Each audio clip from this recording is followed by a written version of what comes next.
technologies numériques. Après avoir pitché des startups innovantes sur les green tech, cette fois-ci, on va parler mobilité. Encore une fois, vous le savez, c'est à vous de décerner le coup de cœur, le prix coup de cœur qui sera remis en toute fin de cet après-midi. Pour ça, rien de plus simple, vous écoutez attentivement les pitchs, ils ont 3 minutes, ni plus ni moins, pour pouvoir vous séduire, défendre leur projet. Quelques questions à l'issue, notamment avec des investisseurs, et puis vous pourrez voter pour votre start-up préférée. Ça se passe ici tout simplement sur la plateforme, vous le savez, Must. C'est cette plateforme également créée par une des entreprises et des start-up du territoire de Paris-Saclay. On démarre cette session mobilité avec la tête dans les étoiles, puisque justement le start-upper qui arrive a fondé sa start-up en 2020, il a bien choisi son année pour développer un lanceur léger et il vise 2023 seulement pour son premier nanosat. Antoine Fourcade vient nous rejoindre pour nous parler de Stratospace Systems. Bonjour Antoine. Bonjour. Cliqueur en main, 3 minutes au chrono, c'est à vous. Bonjour, je suis Antoine Fourcade, CEO et cofondateur de Stratospace Systems. Chez Stratospace Systems, nous développons des solutions de lancement pour les small sats. Mais tout d'abord, que sont les small sats? Les small sats sont des satellites légers de moins de 500 kg. Je vais illustrer rapidement mes propos avec un exemple. Je vais prendre l'exemple de l'UVSQ-SAT, un satellite de l'Atmos du CNRS. Ce satellite, pour être lancé, a dû passer par Falcon, le lanceur de SpaceX. De ce fait, ils ne choisissaient ni leur date de lancement, ni leur orbite de satellisation. Chez Stratospace Systems, nous offrons à ces acteurs des solutions de lancement dédiées, où ils choisiront ces différents points, et en plus, notre solution a la particularité d'être durable. Cela passe notamment par le choix des ergols. Nous ne nous contentons pas de prendre des ergols qui sont du kérosène, comme les lanceurs conventionnels, mais nous prenons des lanceurs verts. Notre lanceur est propulsé au LOX méthane. Le marché des small sats est colossal. En 2025, il fera 7,1 milliards de dollars, dont 2 milliards pour le marché des lancements. Les applications sont diverses. Il y a par exemple des opérateurs commerciaux pour les télécommunications ou encore l'agriculture, les agences spatiales et les armées, ainsi que les universités et les instituts de recherche. Nous développons une solution dédiée qui est durable. Notre solution a les 4 caractéristiques suivantes. Elle est fiable, elle est réutilisable, elle est conçue avec des technologies de pointe et avec des coûts réduits. Fiable, comme un lanceur fiable ne se vend pas.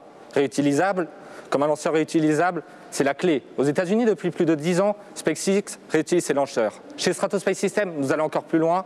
Nous allons réutiliser 100% de notre lanceur à terme. Cela sera le cas demain, par exemple, avec les nouvelles lanceurs Ariane Next. Notre lanceur est conçu avec des technologies de pointe aussi. Nos moteurs sont imprimés 100% en impression 3D métal pour réduire le coût de développement ainsi que les délais de développement. Un ordre de grandeur, c'est de 10 fois. Le lanceur a des coûts réduits, comme il va y avoir énormément de compétiteurs sur ce marché. Et pour se vendre, il faut être peu cher pour plaire aux clients, fiable, technologie de pointe et réutilisable. Stratospace Systems a été fondé il y a un peu plus d'1 an. Nous étions 4 cofondateurs à l'origine. Nous nous sommes concentrés dans un premier temps sur le dimensionnement du lanceur. Actuellement, nous sommes 17 collaborateurs chez Stratospace Systems. Nous venons de finir le dimensionnement de notre lanceur et de notre moteur.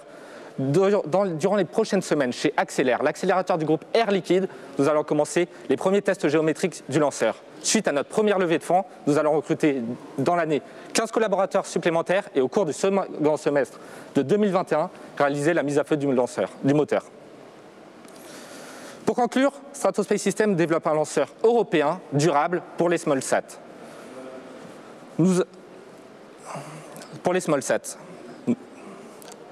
Nous allons réaliser une seconde levée de fonds durant les 18 prochains mois et la mise à feu du lanceur sera réalisée avant la fin de l'année 2023. Merci pour votre attention. Et on est presque sur le gong. Attention, il va retentir derrière nous, Antoine. Je le laisse retentir. Merci infiniment. Évidemment, défi relevé en matière de timing. Quand je vous écoute, je me dis qu'on a peut-être affaire au futur Elon Musk des nanosats quelque part, mais il y a beaucoup, c'est un marché qui est déjà très embouteillé. Est-ce que c'est réaliste de se dire qu'on peut être un lanceur européen sur le marché mondial des nanosats devant les États-Unis? Tout à fait. En Europe, nous allons avoir d'ici 2025 plus de 200 satellites qui vont être lancés. Notre lanceur est le premier lanceur qui est conçu dans une électrique 100% réutilisable et c'est pour ça que nous allons trouver notre place sur le marché. Alors, j'ai entendu que dans les 18 prochains mois, il y aurait évidemment une nouvelle levée de fonds. J'entends aussi les groupes qui vous accompagnent sur cette conquête. J'entends aussi le nombre d'emplois, de collaborateurs et collaboratrices que vous allez générer. Mais est-ce que la deadline en 2023, elle est réaliste? Ce premier lancement en 2023, c'est tenable aujourd'hui? Alors, je vais juste prendre l'exemple de leader du marché qui est actuellement une société néo-zélandaise et américaine. Ils ont développé leur lanceur en un peu plus de 20 mois. Chez Stratos Space Systems, nous développons un lanceur plus léger et nous avons commencé le développement il y a 1 an, nous nous donnons jusqu'à la fin 2023 pour réaliser ce lanceur. Cela est donc faisable. Bravo, merci Antoine, c'est tout ce qu'on vous souhaite. Vous voulez évidemment voter pour la start-up d'Antoine Fourcade, parler justement de New Space. Eh bien, vous savez ce qu'il vous reste à faire tout de suite là, ici sur la plateforme.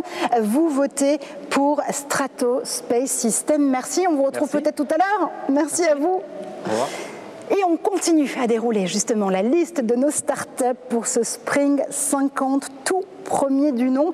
Cette fois-ci, on va parler d'un opérateur cloud, pas comme les autres, parce que vous savez, en matière de mobilité, évidemment, on a besoin aussi de ces opérateurs. Le pitcher qui arrive devant vous, Romain Legros pour Geoflex, eh bien, propose une offre d'hyper-géolocalisation à 4 cm près. Retenez bien, c'est très important. On accueille tout de suite Romain Legros pour en savoir plus, bien sûr. Bonjour Romain. Enchanté Marjorie. 3 minutes, c'est à vous. Eh bien parfait. Bonjour à toutes et à tous. Donc, je m'appelle Romain Legros, ravi d'être parmi vous aujourd'hui. Je suis le fondateur et président directeur général de la société Geoflex. Et chez Geoflex, on est spécialisé dans l'amélioration des systèmes de positionnement par satellite. Donc vous connaissez tous le GPS, qui est le système américain. C'est un système qui permet de se localiser à quelques mètres de précision. Et on fabrique de manière logicielle des corrections qui permettent d'améliorer la précision de localisation jusqu'à 4 cm près partout dans le monde. Sur terre, sur mer et dans les airs, au profit d'une multitude d'applications comme on va le voir. On utilise pour ce faire une technologie du CNES, Centre national d'études spatiales, qui a été développée pendant plus de 12 ans. Il y a 7 brevets. Et donc, côté Geoflex, on continue à co-développer la technologie avec le CNES, on l'industrialise et on la commercialise. Et pour ce faire, on a une grosse vingtaine d'années d'expérience dans le domaine. On a déjà créé une première entreprise dans le secteur qu'on a revendue convenablement en 2014. Et donc, aujourd'hui, on fournit ces augmentations partout dans le monde à destination d'un certain nombre de marchés, que ce soit dans les transports, l'automobile, le ferroviaire, mais également dans l'agriculture de précision, dans le guidage automatisé d'engins de BTP. Et ces augmentations GNSS sont au centre de toutes les utilisations de ces systèmes de positionnement par satellite. Et donc les volumes économiques sont considérables. L'Agence européenne des GNSS chiffrait l'ensemble des marchés sur la décennie 2019-2029 à un chiffre qui est complètement astronomique, 2600 milliards d'euros. L'augmentation est le catalyseur de tous ces marchés. Ça permet d'alimenter les récepteurs pour les rendre plus précis. Et ce marché de l'augmentation fera en 2025 42 milliards. Et l'année dernière, il pesait déjà 20 milliards d'euros. Et on est une petite dizaine d'entreprises dans le monde à être en capacité technologiquement de fournir. Et côté Geoflex, on a singularisé notre offre avec un business model, un modèle d'affaires particulier qui nous singularise fortement de la concurrence. Et donc aujourd'hui, on se positionne comme le seul opérateur en fait neutre et agnostique des marchés. Notre solution est purement logicielle, compatible avec tous les récepteurs du marché. Donc comment ça fonctionne? On a installé plusieurs dizaines de stations permanentes partout dans le monde qui nous permettent, en récupérant les mesures faites par ces stations, donc c'est des récepteurs GNSS à poste fixe, on récupère leurs mesures sur des data centers. Ça nous permet de calculer de manière logicielle des corrections à apporter aux satellites qu'on diffuse aux utilisateurs à travers Internet. Les utilisateurs les synchronisent à leurs mesures et peuvent les intégrer du fait que les corrections soient standardisées et normalisées. Donc c'est parfaitement compatible avec tous les récepteurs du domaine. La technologie est bien reconnue aujourd'hui. Ces 2 dernières années, on a remporté un CES Award à Las Vegas en 2019 dans le domaine de l'automobile et de la conduite autonome. On travaille avec la SNCF pour dématérialiser la signalisation ferroviaire. On a remporté les championnats du monde des véhicules autonomes à Dubaï parmi 65 tech leaders en 2019 avec Bolloré sur son Bluebus. On travaille avec Renault depuis 2 ans pour faire des systèmes d'aide à la conduite automatisés et on a signé un MOU avec Orange et Airbus récemment pour intégrer cette technologie. Donc aujourd'hui... La fin de ce temps, mais peut-être que justement vous pouvez développer justement sur le aujourd'hui où vous en êtes en répondant à mes questions. Donc si j'ai bien compris, d'abord on a affaire à un champion du monde, mes respects, monsieur Romain Le Gros. Absolument. Mais surtout on entend ces chiffres incroyables en matière de marché, 42 milliards à venir dans les années qui suivent. Votre marché prioritaire pour 2021-2022 c'est quoi? Parce qu'il y a une étendue infinie d'applications finalement pour l'hypergéolocalisation. Oui, domaine automobile, principalement pour faire des systèmes d'aide à la conduite, aider par exemple un véhicule à se centrer sur sa voie de circulation, pour pouvoir lâcher le volant, avoir des aides à la conduite beaucoup plus pertinentes que ce qu'on a aujourd'hui. Et puis le domaine du ferroviaire, pour l'autonomisation de la conduite des trains. Donc mobilité toute. Vous allez lever des fonds, évidemment, ça on vous le souhaite. À quoi est-ce qu'ils vont servir exactement? Donc là, on est dans une phase de levée sur 5 millions d'euros pour passer d'une dizaine de personnes à 80 personnes, rentrer dans l'établissement de notre business model après avoir fait des preuves de concept et de l'aide à l'intégration auprès de nos clients, rentrer dans la phase de vente d'abonnement, consistant à passer sur de la vente d'abonnement sur chacun des véhicules, par exemple, d'un constructeur automobile. Donc il y a une transition comme ça de business model, et donc les 5 millions en question servent à structurer les équipes pour arriver à cette étape 3 de notre modèle d'affaires après la preuve de concept et l'aide à l'intégration, la vente d'abonnement, pour nous positionner comme un des opérateurs majeurs du domaine partout dans le monde. C'est tout ce qu'on vous souhaite encore une aventure. fois. Ouais, belle aventure. Merci infiniment Romain. Merci d'avoir fait un tour par le plateau de Paris-Saclay Spring. Pour ce Spring 50, je vous laisse repartir parce qu'on va désormais recueillir l'avis de Jacques Tamizier. Alors d'abord, si évidemment Géoflex vous a séduit, vous savez ce qu'il vous reste à faire tout de suite ici sur la plateforme. Vous votez pour l'entreprise de Romain Le Gros et vous voyez que les potentiels encore une fois sont infinis en matière de mobilité. Jacques Tamizier, je suis ravie que vous soyez avec nous puisque vous êtes entre autres un des acteurs du Badge et même son président. Le Badge, c'est une association non-profit s'il en est. Badge comme Business Angels, grandes écoles. Oui, c'est ça, oui. Je suis président de ce qui est probablement la plus grosse association de Business Angel de la Fédération France Angel. Voilà, donc on a investi l'an dernier dans 21 sociétés pour 5,3 millions d'euros.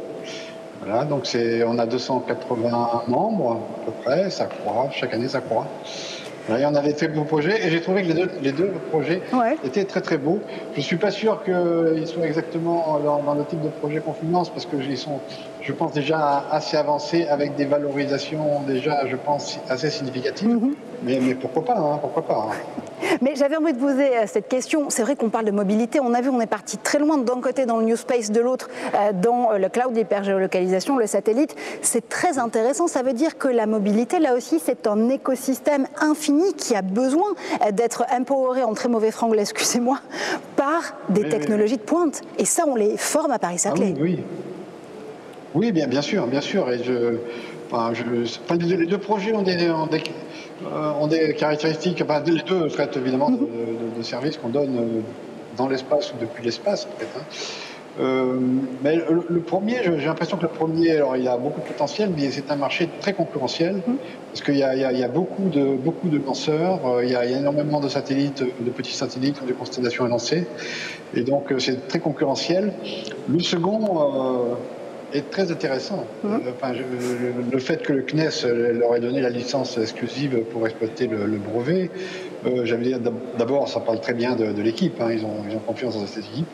Et je pense que, voilà, donc après, c'est la question d'arriver à tout faire et à trouver le bon business model. Et je pense que là, ils sont bien partis en tout cas. Ils sont bien partis. En tout cas, les deux projets sont très très bien. Oui, il va leur falloir un peu un don d'ubiquité en matière de marché, de priorité justement business. Merci infiniment Jacques de nous avoir donné votre sentiment sur ces deux projets pour aider justement nos téléspectatrices et téléspectateurs à faire leur choix pour ce Spring 50. Et on vous retrouve très bientôt, j'en suis certaine.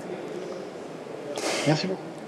Mais pour l'heure, l'administration Biden, vous le savez, se donne les moyens d'atteindre la neutralité carbone pour 2050 et elle n'est pas la seule puisque les acteurs de l'énergie, eux aussi, portent cette ambition et la portent haut et fort. Les cas d'usage sont nombreux et Sandra, évidemment, on te retrouve tout de suite pour en parler avec tes invités au féminin pluriel.